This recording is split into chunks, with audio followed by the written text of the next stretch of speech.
Espero que todos estejam bem. Então, nós vamos começar agora o próximo capítulo do livro que a gente está estudando esse ano na Mocidade, intitulado Amando a Deus no Mundo, por uma cosmovisão reformada. Pastor Heber Campos Júnior, está aqui o livro. Se não comprou ainda ou não teve acesso, é uma leitura muito boa. Então, continuando a nossa aula, lembrando que por causa aí do coronavírus, a gente está um pouco distante, mas eu espero que a gente possa se ver em breve. Até falei com a Dani, minha esposa, né, que se Deus permitir, eu quero acompanhar vocês também, junto com ela, nas reuniões de sábado. Eu acho que é uma coisa muito importante para nós, desenvolver laços, tá? E, como estava dizendo, a gente está estudando esse livro na escola dominical, aos domingos.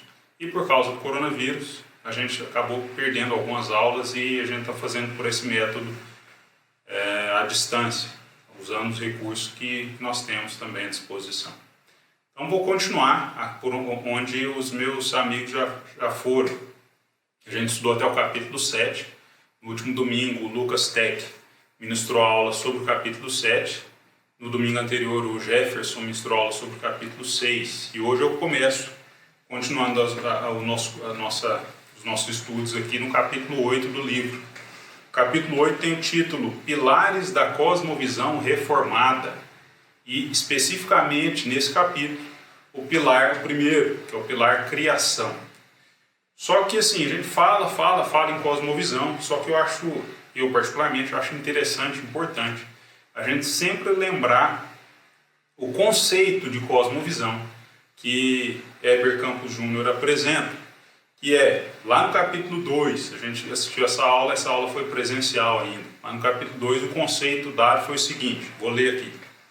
Cosmovisão é o conjunto de pressupostos e premissas de vida que carregamos em nosso mais íntimo, com um apego tal que esse sistema de crenças norteia todo o nosso engajamento com o mundo, proporcionando a leitura que fazemos da realidade e as bases para nossas ações e reações ao que a realidade nos traz, sem, contudo, deixar de ser moldado por fatores externos que são interiorizados por diferentes processos de apropriação. Então esse foi o conceito que Heber Campos Júnior nos trouxe lá no capítulo 2. E a gente assistiu essa aula, a gente participou dessa aula lá na escola dominical ainda, presencialmente. Bom, nós vamos partir então efetivamente para o capítulo 8 agora. O que esse capítulo 8 nos traz? Ele começa ressaltando os pilares da fé cristã, que são criação, queda, redenção e consumação. Esses 4 pilares, criação, queda, redenção e consumação. E nós vamos estudar nesse capítulo apenas criação. Bom, então ele começa o capítulo com uma pergunta. Por que chamar cosmovisão reformada ao invés de cosmovisão cristã? Por que colocar o nome reformada? Sendo que todos esses 4 pilares são a base do cristianismo como um todo, né? A criação, a gente crê que o mundo foi criado, a gente acredita que houve a queda e aí houve a obra redentora de Cristo e virá a consumação. Então, por que chamar cosmovisão reformada? Então, o autor apresenta algumas razões para isso. Então, vamos ver algumas delas aqui. Primeiro, a tradição reformada sempre expressou engajamento com a sociedade em todas as suas esferas, desde os primórdios de sua história. Então, a tradição reformada está engajada, está envolvida com a sociedade. Então, essa é a primeira justificativa que o autor nos dá. A segunda justificativa é o seguinte: entende-se não haver distinção entre as esferas de atividade humana e de atividade divina, ou seja, o reformado não faz uma dicotomia entre o cristianismo e a cultura. Não tem essa dualidade, não tem essa divisão. Peraí, eu sou cristão aqui e aqui existe a cultura e eu tenho que tomar cuidado, eu tenho que me afastar, fugir de algumas coisas. Não, peraí, tudo tem que ser à luz daquilo que a gente acredita, à luz da nossa cosmovisão. A gente vai ver isso ao longo da aula também. Terceiro, a cosmovisão reformada tem caráter integracionista e sua visão holística da vida lhe permite fazer juízo sobre assuntos eminentemente práticos. Então, algumas referências importantes que o autor traz para nós, e assim, eu fico com medo às vezes de gastar muito tempo da aula, então eu vou querer que vocês leiam, tá? Vamos ler os textos aí, depois se quiser trazer discussões para nós, a gente marcar um bate-papo, a gente só faz isso aí. Então, algumas referências importantes que podem ser contextualizadas para discussões atuais. Por exemplo, é lícito ouvir música secular, entre aspas? Um músico profissional cristão tocar na noite, é lícito isso? Pode ou não pode? Como é que é? Bom, Romanos 14, 15, os dois capítulos, capítulo 14 e capítulo 15. Especialmente no capítulo 14, de 13 a 23, o apóstolo Paulo traz uma discussão a respeito disso. 1 Coríntios 8, capítulos 8 e 10, especialmente no 10, de 23 até o 11, 1. Capítulo 10, versículo 23, até o capítulo 11, versículo 1. Nesses textos, o que a gente percebe? Que não só o princípio de legitimidade entre ser ou não pecado, que parece que é muito raso isso, não, pode, não pode, não, peraí, vai além. Não só esse princípio, mas outros fatores têm que ser considerados em nossas decisões, como a providência divina, o amor ao próximo, e o senso de corpo e a prudência no proceder. Entender, olha, será que esse proceder meu é coerente, é prudente? Será que eu estou demonstrando amor para com o meu irmão fazendo isso, não fazendo? Então tudo isso tem que ser levado, tem que ser considerado. E na cosmovisão reformada a gente tem isso. 4. A cosmovisão reformada tem caráter histórico e proposicional. Por quê? Porque além de saber quais são os 4 grandes marcos da história, diferentemente de outras cosmovisões não cristãs, também se apropria desses 4 grandes marcos em nossa história pessoal, diferentemente de outras cosmovisões cristãs. Então, de novo, tem um caráter histórico, a gente entende os 4 grandes marcos da história, assim como fazem outras cosmovisões, diferentemente de outras cosmovisões não cristãs.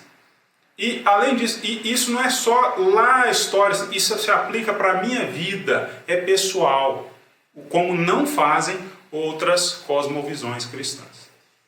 Bom, e aí, continuando a aula desenvolvendo nesse sentido, o autor ele começa a trazer a cosmovisão expressa por uma história. Para nós, cristãos, a Bíblia deve abranger toda a realidade da vida humana, nos fornecendo uma cosmovisão. A Bíblia não é um livro de ciências, a Bíblia não é isso, mas ela engloba toda a realidade, descrevendo a vida à luz da criação, queda e restauração, incluindo aí a redenção e a consumação, o já e o ainda não. Bom, a criação responde às perguntas como: quem sou eu e onde estou? A queda responde à pergunta: o que está errado? Tem alguma coisa errada, mas o que é? E a restauração lida com a questão: e como que a gente resolve isso? Qual que é a solução? Então, para nós, o enredo, criação, queda, redenção, consumação, explica não somente os grandes eventos da história do mundo, mas também os vários estágios pelos quais a humanidade passa. Antes da queda, depois da regeneração e na glória. Nós vamos ver como essa história é expressão não só dos grandes atos de Deus fora de nós, mas também de suas grandes realizações em nós, dentro de nós. Tá? Destaques importantes, que aí o autor apresenta, eu também achei importante destacar isso aqui. Primeiro, criação não é só um fato para ser defendido num embate com evolucionistas naturalistas. Não é só isso não. Mas me fornece o senso de propósito original para a vida, conforme estabelecido por Deus. Tem um propósito, Deus criou, eu acredito. Se você não acredita, sim, eu acredito. Deus criou. Tá? E assim, a gente tem que parar com esse negócio de vou discutir ali porque o cara não acredita. Gente, tá bom, deixa ele. Acredita. Deixa ele não acreditando, se for o caso. Tá? Então, Deus criou. E a criação não é só para você ficar discutindo. Não, criou ou não criou? Não, eu acredito que Deus criou. Assim como os naturalistas evolucionistas acreditam que a gente vem evoluindo. Deixa eles acreditarem. Eu acredito que tem um propósito. E a próxima coisa, a queda não é uma doutrina com verdades teológicas para serem expostas nos debates sobre livre-arbítrio, mas molda as minhas expectativas para tudo que eu faço nessa vida, dando-me moderação nos meus sonhos terrenos. Olha, nós somos caídos. A gente acredita que Deus criou e o homem caiu. E a nossa vida não é aqui agora. A gente passou pela obra redentora de Cristo. A gente tem uma expectativa que não é nessa vida, não é nessa terra. 3. A redenção não é algo apenas que cuida de minha culpa moral, mas renova minha esperança, baseada no que Deus realiza antes do que nas realizações dos homens. Então, vai além. A redenção é maior do que o que a gente às vezes fica discutindo. Então, dessa forma, cosmovisão como história é mais do que apenas aquela da humanidade, passa a ser pessoal. Os eventos da história nos ajudam na compreensão de nossa própria vida. Por quê? O que sou essencialmente está calcado na doutrina da criação. O direcionamento apóstata de nossos potenciais é explicado pela doutrina da queda. A redenção em Cristo me coloca em um novo rumo, num novo caminho, numa nova direção, mas a sua obra renovadora em mim aguarda a consumação. Criação, queda, redenção e consumação. Não é só a grande história, a metanarrativa de cima, mas também a minha história nela, a minha história nessa metanarrativa. De tal forma que quando suas verdades estão em nós, nossa cosmovisão se compatibiliza com a revelação bíblica. Aí eu estou alinhado, aí eu estou direcionado, eu estou indo de acordo com aquilo que está descrito na Bíblia para a nossa vida. Bom, continuando, a Escritura, a Bíblia, sempre conduziu o seu povo a olhar para a revelação divina na história, os feitos de Deus no passado e as promessas para o futuro como segurança para o presente. Olha, eu creio lá no futuro. Então, se Deus fez e falou que vai fazer, não precisa se preocupar com agora. É claro que a gente passa por momentos de dificuldade como esse que a gente está vivendo agora. Só que a nossa esperança não é nesse mundo, é lá na frente, é no porvir. Então a gente tem que ter isso na nossa mente, no nosso coração. Essa cosmovisão tem que estar em nós mesmo. Essa história tem uma finalidade. O término glorioso da obra redentora de Jesus Cristo.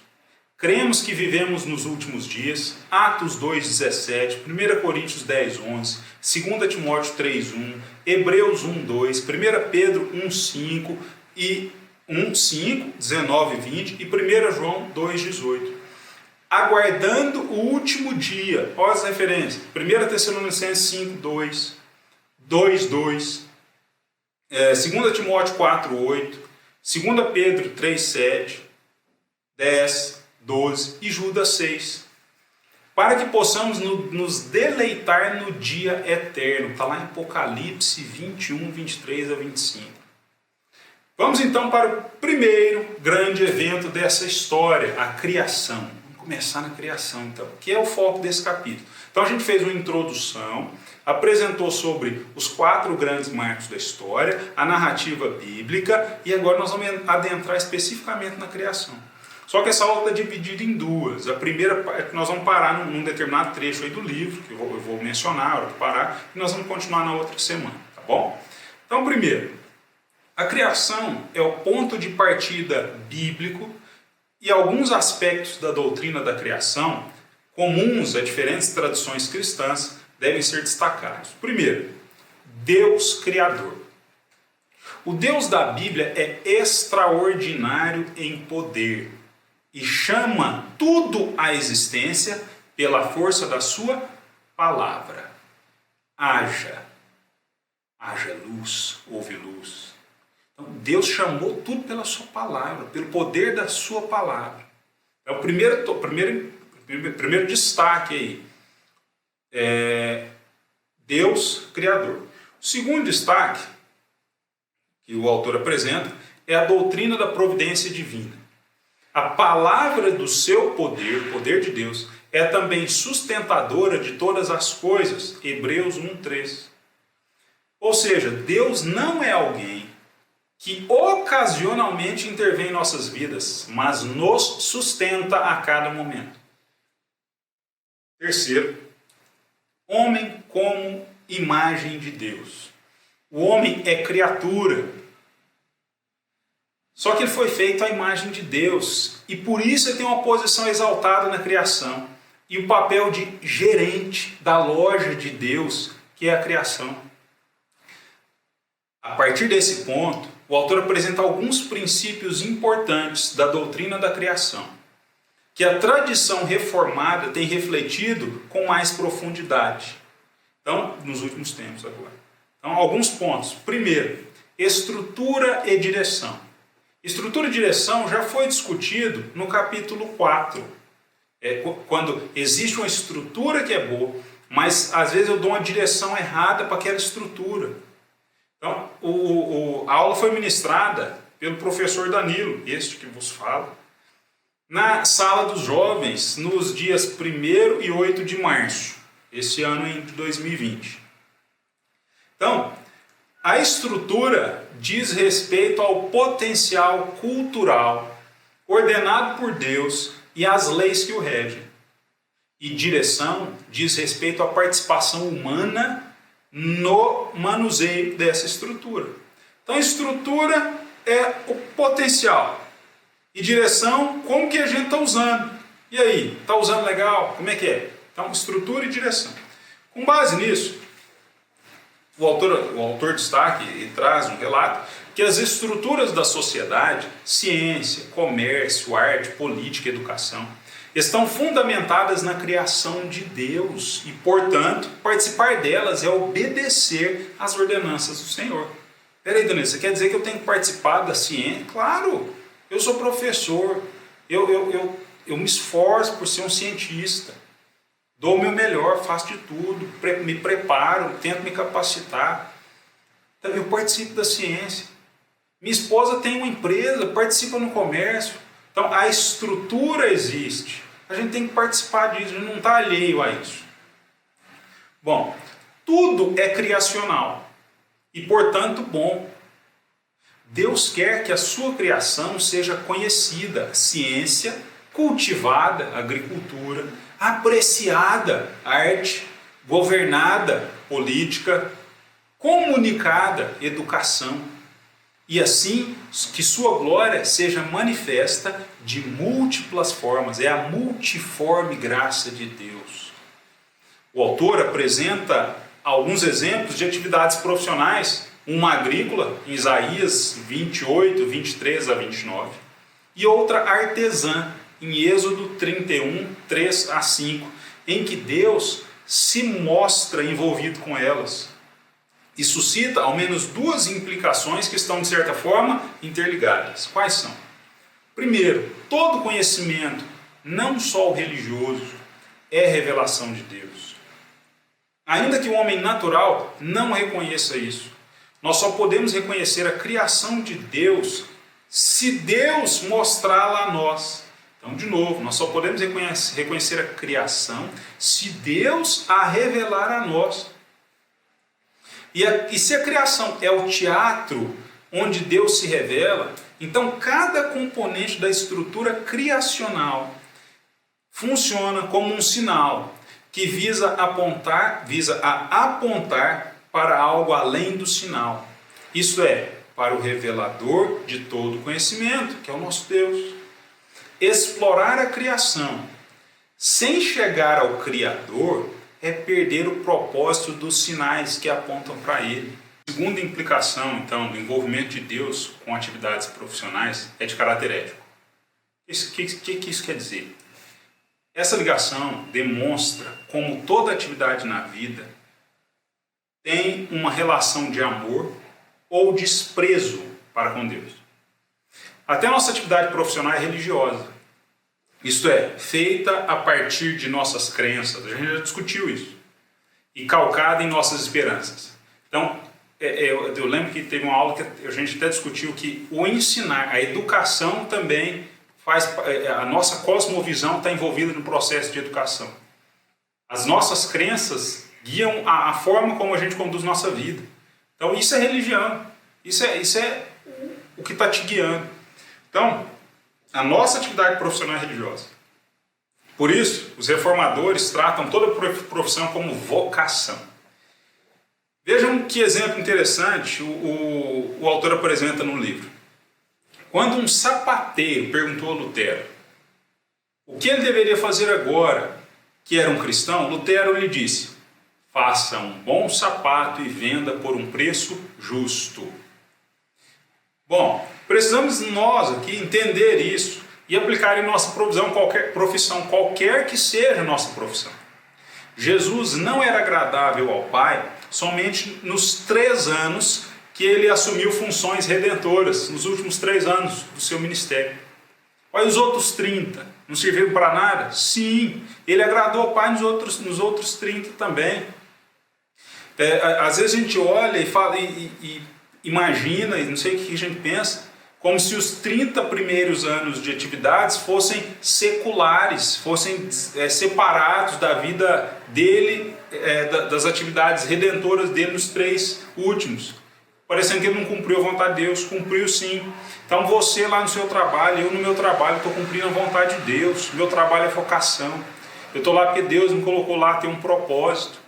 Eu não sou cristão só domingo, eu sou cristão todos os dias. A Escritura funciona para nós como lâmpada para a gente atuar nesse mundo, para a gente agir nesse mundo, para a gente tomar decisões nesse mundo, para entendermos as leis, a normatividade da criação. Quando quem nós somos é definido por Deus, e a Bíblia também ensina que a família deve ser oriunda do matrimônio, em que marido e mulher têm funções distintas, igualmente valiosas, e os filhos se submetem ao treinamento que recebem de seus pais.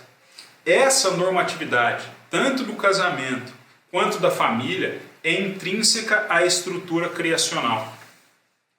Descobrir leis já é sinônimo de compreender algo do que Deus colocou na criação para o homem descobrir. Mas não é só isso. Toda atividade cultural precisa estar subordinada ao amor a Deus. Isso é o mandato espiritual. E ao amor ao próximo. Esse é o mandato social. No início do registro bíblico, a gente encontra evidências de que o homem sem Deus, ainda que socialmente aprovado e culturalmente benéfico, não é uma boa pessoa, entre aspas, que só falta ser crente. A linhagem de Caim, por exemplo, promoveu diversos avanços, está lá em Gênesis 4, de 17 a 22. Mas mesmo assim desagradou o Senhor. Gênesis 6, 5 e 11, 9.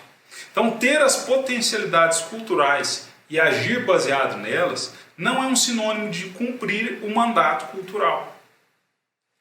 Assim como ter a potencialidade para ser religioso e adorar falsos deuses não é cumprir o mandato espiritual, e ser uma criatura social e amar a sua esposa à parte de Deus é um amor idólatra e não cumpre o mandato social. Assim também, simplesmente agir na cultura não é cumprir o mandato cultural. De novo, o mandato cultural precisa de um referencial religioso. Só é possível cumpri-lo em Cristo.